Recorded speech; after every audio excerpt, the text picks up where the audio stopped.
2 Timóteo, capítulo 4, versos 6 a 18.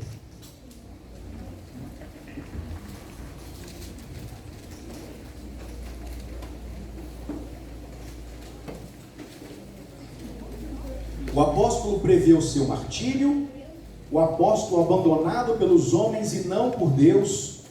Diz assim a palavra do Senhor: quanto a mim, estou sendo já oferecido por libação, e o tempo da minha partida é chegado.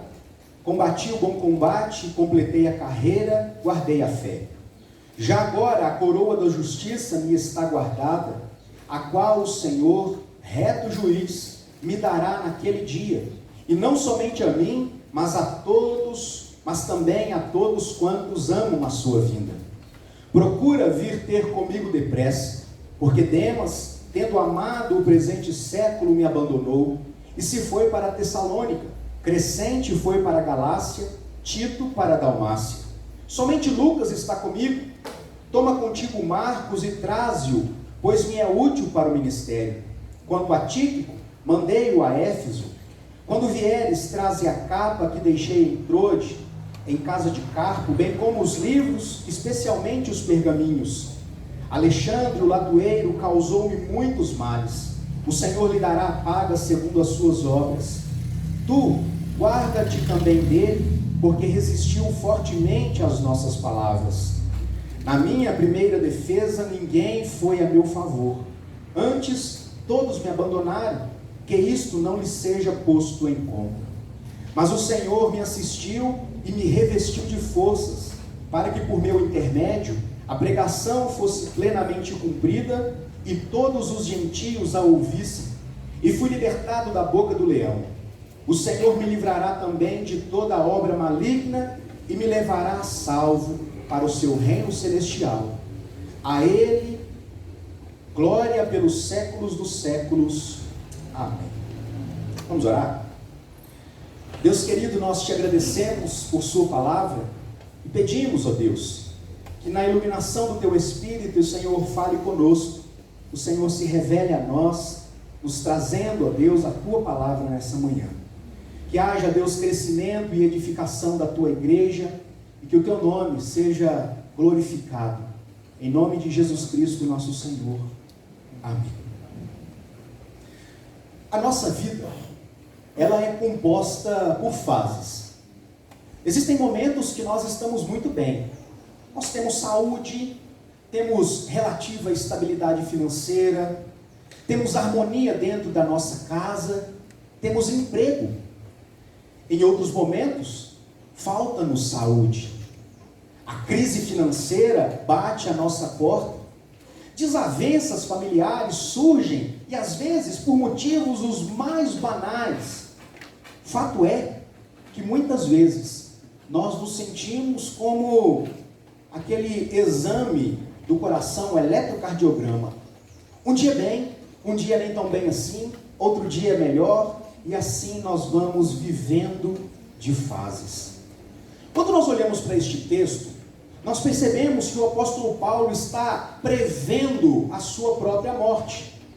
Não se trata de alguém desistindo da vida, querendo a própria morte, mas alguém que, analisando a situação que ele estava vivendo, o momento que ele estava inserido, ele sabia que ele estava sendo oferecido como sacrifício por causa da fé que professava. Olha o que ele diz no verso 6, na parte final do verso 6. Eu estou sendo oferecido por libação. Eu não sei quantas vezes você já leu esse texto, ou se você conseguiu identificar aqui o sentido dessa palavra, libação. Libação significa um líquido que era amargo e normalmente usado nos rituais de sacrifício. Nós não sabemos exatamente como este líquido e esta libação era usada no momento do ritual, mas fazia parte, estava inserido neste contexto. Com isso, Paulo está dizendo que a sua própria vida estava sendo entregue como sacrifício agradável a Deus. Paulo estava prevendo o seu martírio, como de fato aconteceu, ele foi decapitado pelo imperador romano. Mas antes disso, ele continua escrevendo a Timóteo, seu filho na fé, um jovem pastor, e ele diz: Timóteo, venha me ver, eu gostaria de tê-lo novamente perto de mim. Traz a minha capa que eu esqueci na casa de Carpo, traz também os meus livros, especialmente os pergaminhos. E aqui, pergaminhos, a maioria dos estudiosos concordam que possivelmente eram fragmentos do Antigo Testamento que eram escritos em couro, de ovelhas e de outros animais de menor porte. Mas o que me salta aos olhos neste texto não são estas informações que relatei aos irmãos até agora. Eu mesmo já preguei nesse texto destacando o esforço de Paulo e a dedicação de Paulo para com o estudo. Ele está prevendo a morte e ainda assim pede que mandem os livros. Pede que mande os pergaminhos, a palavra de Deus. Como Paulo era comprometido com o aprendizado e o ensino.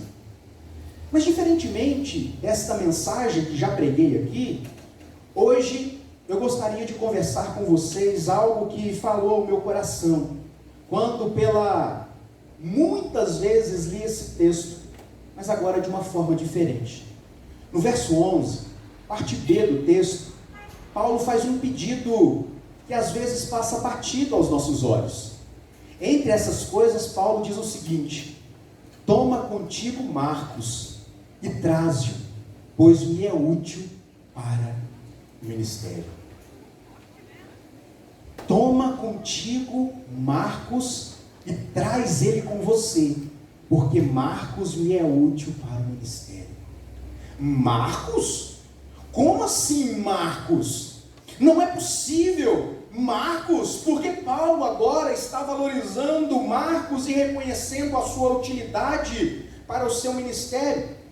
Talvez esta seja a pergunta que brote no nosso coração, se conhecemos um pouquinho a respeito de Marcos para os íntimos, ou de João Marcos para a maioria das pessoas. Marcos, ele foi o pivô de uma separação de dois companheiros de missão. Isso mesmo. Em sua primeira viagem missionária, João Marcos, foi o causador da separação de Paulo com Barnabé. Marcos era, segundo o próprio Paulo, afirma em Colossenses capítulo 4, verso 10, primo de Barnabé. Paulo então afirma que, Lucas, melhor dizendo, afirma lá em Atos capítulo 12, que Paulo e Barnabé foram enviados numa viagem, na sua primeira viagem missionária. E junto com eles estava este jovem Marcos. Marcos era crente, um homem que buscava a presença de Deus. Lá no capítulo 12 de Atos, nós lemos a respeito dele, quando Pedro e Tiago saíram da cadeia, foi liberto por Deus das mãos de Herodes. Eles foram conduzidos pelo anjo até que num dado momento eles se viram perto da casa de Maria, mãe de João, também conhecido por Marcos, onde a igreja estava orando. Então Marcos era primo de Barnabé, um cristão que servia a Deus, que a sua casa era um lugar onde se buscava a Deus. E lá no capítulo 13, como eu disse, ele vai com Paulo e Barnabé para a primeira viagem missionária. O que acontece, meus irmãos, é que lá no capítulo 13, João Marcos dá para trás. Acontece a deserção deste companheiro. Quando eles são impelidos a continuar a pregação, João Marcos diz: eu não vou não. Me inclua fora dessa, Paulo e Barnabé. E nós lemos o relato de Lucas ali em Atos, e nós julgamos ter sido ali uma separação comum, consensual. No entanto, quando nós avançamos um pouco mais no texto, e eu convido você a abrir a sua Bíblia, lá em Atos capítulo 15, só para a gente entender um pouco melhor a respeito desta história. Atos capítulo 15, versos 36 a 41. Como eu disse, João Marcos então, na primeira viagem missionária, disse para Paulo, para Barnabé: eu não quero ir mais não. Não serei o companheiro de vocês. E ele volta. E Paulo e Barnabé continuam a sua viagem, pregando a palavra de Deus, enfrentando dificuldades, lidando com pessoas difíceis, situações complicadas. E depois de um certo tempo, acontece então aquilo que nós leremos agora. A segunda viagem missionária e a separação entre Paulo e Barnabé. Atos 15, de 36 a 41, diz assim: Alguns dias depois, disse Paulo a Barnabé: Voltemos agora a visitar os irmãos por todas as cidades nas quais anunciamos a palavra do Senhor, para ver como passam. E Barnabé queria levar também João, chamado Marcos. Mas Paulo não achava justo levarem aquele que se afastara desde a Panfilha, não os acompanhando no trabalho. Houve entre eles tal desavença, que vieram a separar-se. Então Barnabé, levando consigo a Marcos, navegou para Chipre. Mas Paulo, tendo escolhido a Silas, partiu ao encontro pelos irmãos a graça do Senhor, e passou pela Síria e Sicília, confirmando as igrejas. Meus irmãos, o que nós vemos aqui é o relato de uma separação de dois amigos missionários comprometidos com a palavra de Deus. Imaginem a seguinte cena: Paulo chega para Barnabé, como eu disse, companheiros de pregação, eles plantaram muitas igrejas. Paulo chega e diz para ele: Barnabé, vamos voltar e visitar as igrejas que nós plantamos. Precisamos saber como andam os irmãos. É óbvio, naquele tempo não tinha internet, WhatsApp, telefone. Era pessoalmente que se relacionava. E então Barnabé disse: claro, Paulo, vamos sim. E aí, imagino que ali arrumando as coisas, Barnabé chega para Paulo e diz: Paulo, eu acho que a gente podia levar mais gente com a gente. O que você acha? Ué, é uma boa ideia. Quem sabe, né? Pessoas para nos ajudar a pregar o Evangelho. E aí Barnabé diz: então, eu conheço um jovem assim comprometido com a palavra de Deus, alguém que pode nos ser útil. E aí Paulo diz: tudo bem, pode chamar. Quem é esse jovem? É o João. E João? O João Marcos. Nessa hora, meus irmãos, Paulo vira para Barnabé e diz: João não, João Marcos não, esse desertor não vai com a gente não, porque ele havia abandonado os dois justamente na Panfilha, quando eles estavam iniciando a sua carreira missionária. E Paulo diz: não é justo, depois de termos plantado as igrejas, nós levarmos este desertor conosco. Ele pode ser crente, pode ser seu primo, pode ser uma pessoa boa, mas ele nos abandonou, e portanto eu não sou a favor de levá-lo. Nós é que plantamos, agora ele quer colher os louros de uma igreja que foi com muito sofrimento semeada. Então Barnabé articula, defendendo a ida de João Marcos para a viagem missionária, porque naquele contexto, ninguém melhor que Barnabé para dizer a respeito de Marcos, do seu trabalho, da sua conversão, e quem sabe do seu arrependimento pela deserção. O que aconteceu foi que Paulo permaneceu inalterável, Barnabé também. Paulo então escolhe um outro ajudador, Silas, e parte para a sua viagem. Barnabé não desampara o seu primo, e ele pega João Marcos e parte para um outro lugar, para Chipre, para continuar pregando a palavra de Deus. Sabe o que é interessante? Muitas coisas aconteceram depois disso, e quando Paulo já é um senhorzinho, aproximando-se da morte, nós percebemos Paulo valorizando aquele que antes ele havia rejeitado. Nós percebemos João Marcos comprometido com o Evangelho, o mesmo João Marcos que antes havia se abdicado daquela carreira missionária. O que teria acontecido, meus irmãos, para que esta união voltasse a acontecer? Quando olho para este pedido de Paulo, ali em 2 Timóteo, eu aprendo muitas lições, mas 3 de forma especial, que eu gostaria de destacar com vocês nessa manhã. Esse pedido de Paulo para que trouxesse João Marcos, antes rejeitado, agora querido e valorizado, me fala muito a respeito de recomeços, me fala muito a respeito de perdão, me fala muito a respeito de ajuda. Todos nós precisamos de recomeços. Nós estamos em vias de retomar atividade presencial da escola bíblica dominical. Nós estamos às portas de muitas coisas que antes eram normais e que nem tanto valorizadas assim, mas que agora nós percebemos o seu valor. Nós precisamos olhar para a nossa própria história e perceber que, embora o recomeço seja difícil, ele é necessário. Eu tenho dito que nós temos muita facilidade para começar as coisas e nem tanta facilidade assim para terminar. Mas tão difícil quanto terminar é recomeçar, começar de novo. E para que o recomeço seja algo possível para nós, algumas lições precisam ser aprendidas. Quando olho para esse texto, eu percebo que renasceu um relacionamento de afetividade, de irmandade entre Paulo e João Marcos. Que nasceu perdão mútuo entre os dois, que possibilitou a ajuda mútua e a pregação do Evangelho. Eu percebo como é importante termos ao nosso lado pessoas que nos ajudam a recomeçar. Por isso, meu querido irmão, eu gostaria de convidar você a esta reflexão.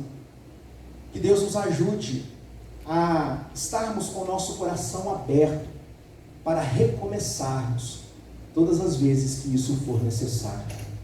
Mas como recomeçar? Talvez seja essa a primeira questão que vem ao nosso coração. Em primeiro lugar, nós precisamos entender que para que um recomeço, um novo início, ele nasça nas nossas vidas, nós precisamos aprender, entender, reconhecer que é necessário começar de novo. Os irmãos já conhecem essa história, mas como eu já fui ovelha do pastor Marcelo, deve ter sempre alguém que ainda não ouviu. Há uns anos atrás, já não me lembro mais exatamente quantos, eu comecei a sofrer de crise de ansiedade.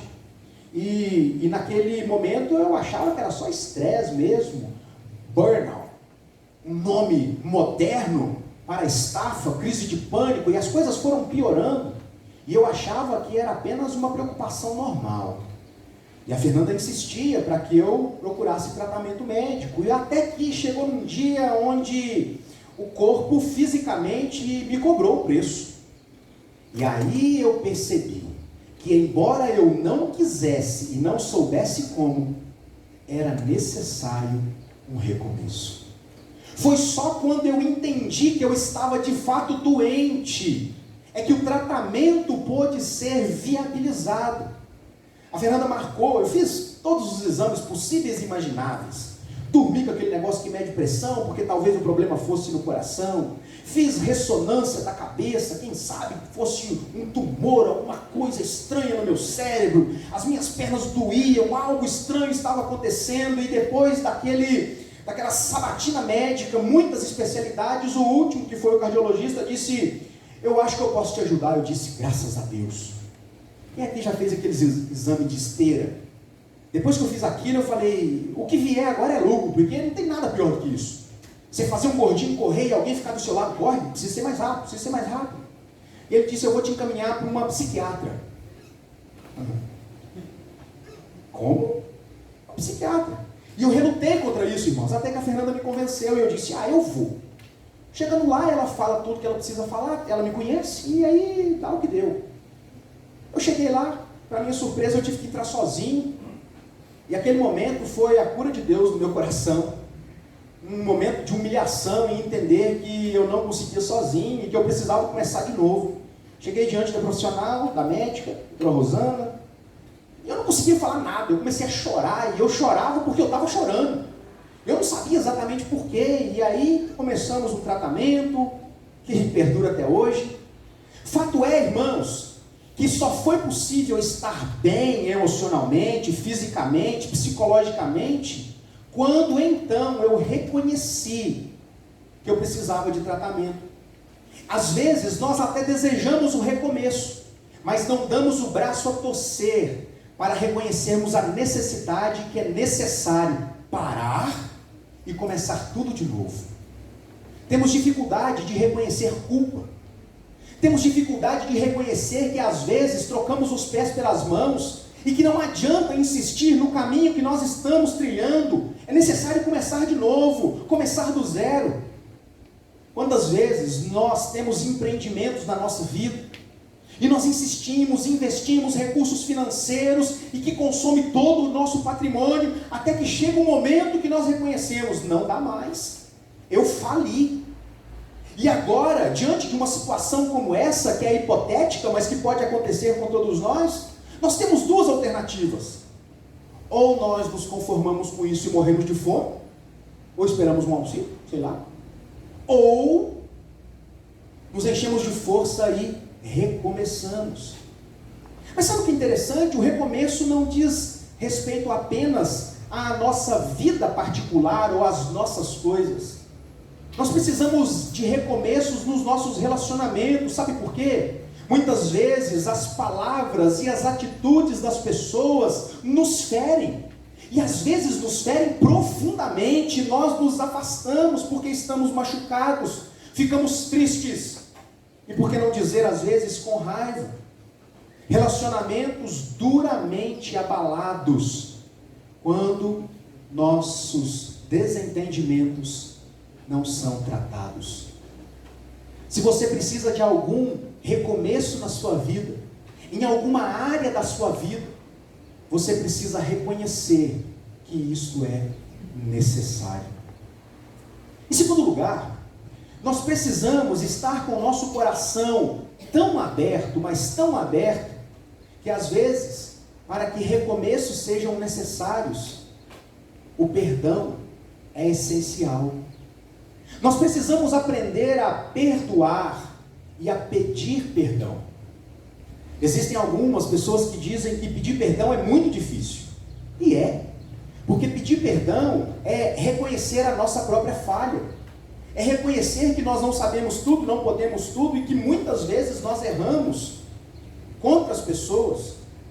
Mas mais difícil do que pedir perdão é perdoar.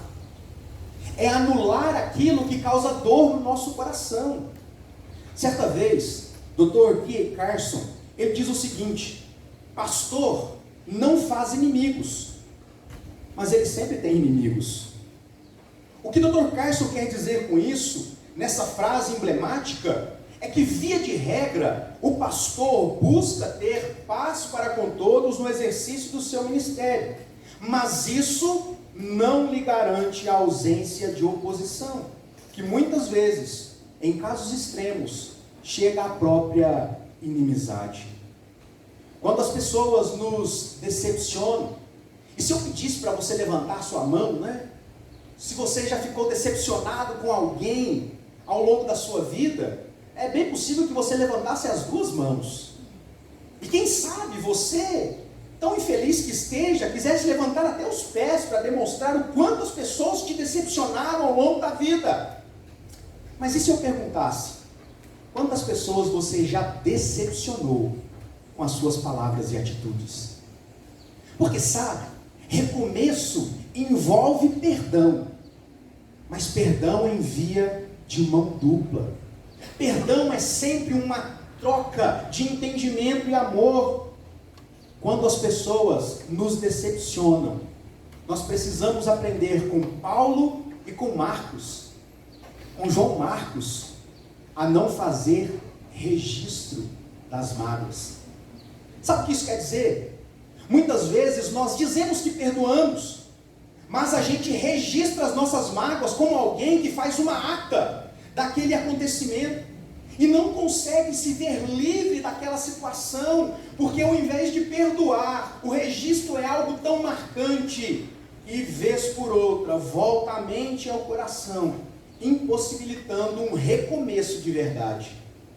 Às vezes o recomeço ele é apenas um remendo de algo imperfeito, que em algum momento vai dar errado. Com Paulo e Marcos, nós aprendemos a não fazer registro das mágoas. Se você prestou atenção, você vai ver que Paulo foi abandonado por mais pessoas. Era um velhinho, um senhorzinho que agora está apenas na companhia de um dos seus companheiros. Os outros o abandonaram. Está certo que alguns foram a serviço do próprio Paulo, levar mensagens, abençoar as igrejas, mas muitos o abandonaram, abandonando a própria fé.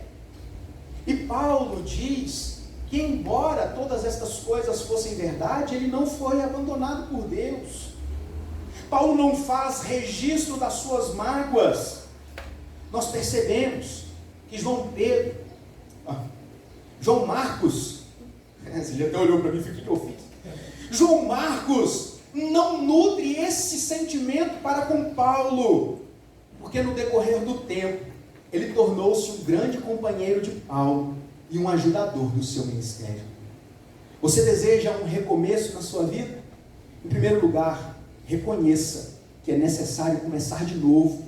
Mas vai doer abrir mão de tudo que eu conquistei. Se está errado, precisa começar de novo. Não adianta a gente querer construir uma coisa boa em cima de um alicerce frágil. Às vezes, não dá para continuar mais ou menos. É necessário parar e começar de novo. E para isso, é necessário estarmos dispostos a perdoar e a pedir perdão. Por fim, aprendemos ainda uma terceira lição, que é, na verdade, uma aplicação disso tudo às nossas vidas. Lá em Atos, capítulo 15, se você abrir o texto, eu quero convidar você a acompanhar de novo a leitura, do verso 37 ao 39, que diz assim: a atitude de Barnabé para com João Marcos, o desertor. E o texto diz assim: e Barnabé, ou seja, depois que Paulo se recusou a levar João Marcos, queria também a João, chamado Marcos, mas Paulo não achava justo levarem aquele que se afastara deles de a Panfilha, não os acompanhando no trabalho. Houve entre eles tal desavença que vieram a separar-se. Então Barnabé, levando consigo Marcos, navegou para Chipre. Meus irmãos, Paulo estava terrivelmente afetado por aquela deserção. João Marcos havia feito algo que havia marcado o coração de Paulo, e que naquele momento Paulo não estava disposto a abrir o seu coração para iniciar um relacionamento novo com João Marcos. E em se fechando o coração de Paulo, abre-se o coração de Barnabé. Quando João Marcos agora é abandonado por Paulo, como quem paga na mesma moeda, sabe? Você me abandonou, agora você não vai comigo. Você não esteve comigo enquanto nós plantamos as igrejas para visitá-las, você não é bem-vindo. E quando o coração de Paulo se fecha para João Marcos, o de Barnabé está aberto. E aqui não se trata apenas de um cuidado de tio para com sobrinho, primo, na verdade. Não é esta a questão aqui. Mas o coração de Barnabé se abre para João Marcos, reconhecendo a necessidade que João Marcos tinha de começar de novo. Não dava para este jovem continuar carregando o peso da deserção, e é por isso que Barnabé ajuda João Marcos começando de novo, não apenas dizendo para ele o que ele deveria fazer, porque às vezes é assim que a gente faz, né? A gente gosta de dar conselhos. Não, a forma mais adequada, a ferramenta que você precisa para fazer dar certo é isso. Mas não são raras as vezes que nós gostamos de dar conselhos, mas não estendemos a mão para abençoar. É interessante como Tiago aborda a questão da fé e a necessidade das atitudes. E ele cita um exemplo emblemático de uma pessoa que chega até você, batendo a sua porta, dizendo: eu tenho necessidades de coisas básicas aqui. E você, podendo ajudar essa pessoa com aquilo que é necessidade dela, apenas diz: Deus te abençoe, vai em paz e que Ele supra as suas necessidades. Uma fé que não pode ser comprovada por atitudes não pode ser uma fé verdadeira. Uma fé que não pode ser testada na prática não pode ser uma fé genuína. Barnabé não apenas deu conselhos a João Marcos, como também abriu seu coração e decidiu ajudá-los nesse recomeço. Muitas vezes somos tentados a destacar com muito mais evidência a falha das pessoas que estão ao nosso lado.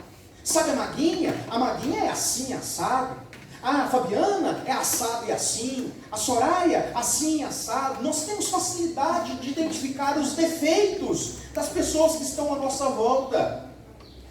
No entanto, embora sejamos observadores, temos muita dificuldade de ressaltar as qualidades.